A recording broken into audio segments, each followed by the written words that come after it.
मुझे एक बात बताएं, ये जो ग्रह हैं हमारे सूर्य, चंद्रमा, राहु, केतु जी, ये हमसे क्यों रूठ जाते हैं बार बार? ये ग्रह किसके कारण प्राप्त हुए? नहीं पता, आप बताओ। शरीर से ही ना। जी।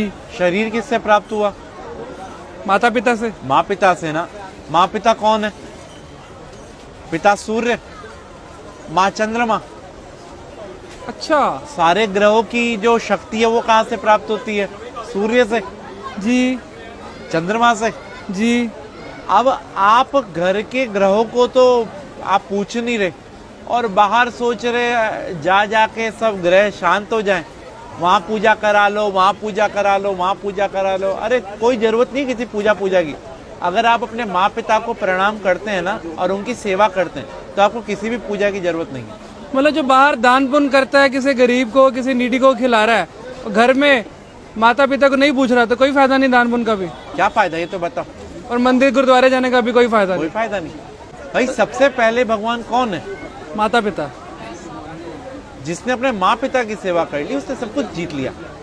अगर वो अपने माँ पिता की सेवा नहीं कर सकते तो उनका कोई भी दान व्यर्थ है। आज जो गणेश जी अग्रसर हैं, सबसे पहले उन्हीं की पूजा होती है। क्यों? उन्हें ब्रह्मांड के 3 चक्कर की जगह माँ पिता की परिक्रमा कर ली थी।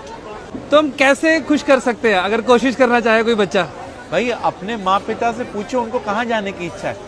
अगर आप कैपेबल हैं तो उनके साथ जाओ, उनको तीर्थ कराओ, उनको अच्छी अच्छी चीजें जो उनको पसंद हो वो खिलाओ, उनको उनके पसंद की चीजें ला के दो। बेटा तो फिर भी एक बार वो कह देगा बेटा ये नहीं, ये ला दे, ये नहीं। माँ को कुछ नहीं चाहिए, माँ को तो नहीं चाहिए उसका बेटा उसकी सुन ले। हाँ। तो हम लोग अगर अपने माँ पिता के साथ समय बिताएंगे ना तो उनका अनुभव, और अनुभव से बड़ा कोई भी टीचर नहीं होता। और आज के टाइम में यही विपरीत हो रहे हैं सब। सास ससुर को और बहू को प्यार करते हैं, बेचारी माँ जिसने जन्म दिया उसे जयराम जी की कर देते हैं। जिसके कारण सास ससुर और बीवी मिली है, सब मिले, उसको हम भूल रहे हैं। उसको हम भूल रहे हैं। तो यही हमारे असली कर्म है, बस बाकी सब ढोंग है। हमारा तो कर्म ही सिर्फ अपने माँ पिता की सेवा है, अपने माँ पिता और गुरु। प्रातः काल उठकर रघुराई, माँ पितु गुरु चरण नवाई।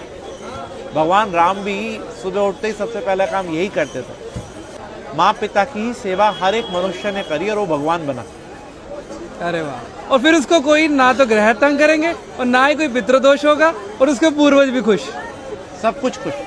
तो राहु केतु फिर तभी आकर परेशान करते हैं। भाई राहु केतु कौन है? बुध, चंद्रमा, सूर्य, शुक्र कौन है? शनि कौन है? हमारे पास रहने वाला एक व्यक्ति राहु है, एक केतु है, एक चंद्रमा, एक सूर्य, एक शनि है। तो हम इन सबको, भाई सबको तो नहीं मना सकते ना, लेकिन जो इनकी एनर्जी का केंद्र है उसको मना लो ना। पिता को प्रणाम करने से सूर्य, पिता की सेवा करने से सूर्य, पिता की सेवा करने से हमारे सारे ग्रह शांत हो जाते हैं। आज जो मुस्कान आपके चेहरे पे है उसका कारण कौन है? माता पिता ना। तो वही मुस्कान अगर उनके चेहरे पे आ रही है तो, और कारण आप हो, तो वाह।